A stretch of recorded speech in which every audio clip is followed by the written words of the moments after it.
ડેડિયાપાડાના ધારાસભ્ય ચૈતર વસાવાના જામીનના મામલે એક મોટા સમાચાર મળી રહ્યા છે અને ગુજરાત હાઈકોર્ટમાં તેમાંના જામીનને લઈને હવે દલીલો છે તેની શરૂઆત થઈ ચૂકી છે। વિગતવાર વાત કરવી છે આજે શું દલીલો થઈ તેની। વૈષ્ણવજન તો તેને કહીએ જે પીડ પરાઈ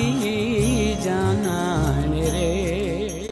નમસ્કાર, આપ જોઈ રહ્યા છો નવજીવન ન્યૂઝ અને હું છું આપની સાથે તોફિક ગાંચી। નર્મદામાં એક તરફ ભારતીય જનતા પાર્ટીમાં આંતરિક કકળાટ છે તે સામે આવી રહ્યો છે અને સાંસદ મનસુખ વસાવા તેમની જ પાર્ટીના નેતા છે તેમના સામે સવાલો ઊભા કરી રહ્યા છે, જ્યારે બીજી તરફ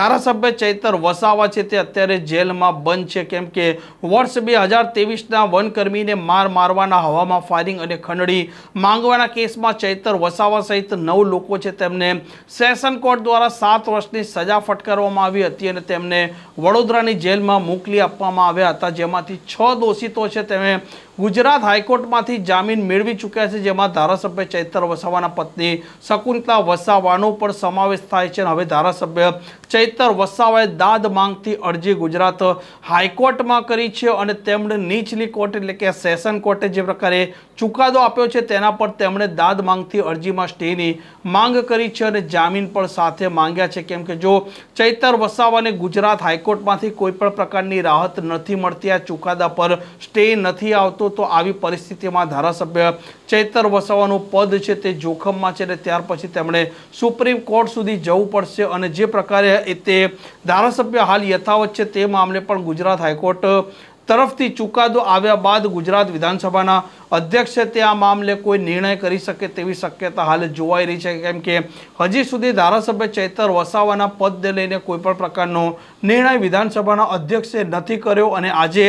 ધારાસભ્ય ચૈતર વસાવાના જામીનના મામલે ગુજરાત હાઈકોર્ટમાં દલીલો છે તેની શરૂઆત થઈ છે, જેમાં ચૈતર વસાવાના વકીલે જે પ્રકારે FIR થઈ હતી, આર્મ્સ એક્ટનો ગુનો હતો, ખંડણી હતો, તે અલગ અલગ મામલે સવાલો ઊભા કર્યા છે। પોલીસે જે પ્રકારે તપાસ કરી છે, તપાસને લઈને પણ તેમણે સવાલો ઊભા કર્યા છે। 4 કલાક જેટલી છે તે દલીલો ચાલી છે, જેમાં ધારાસભ્ય ચૈતર વસાવાના જે વકીલ છે તેમણે ગુજરાત હાઈકોર્ટ છે તેમના સમક્ષ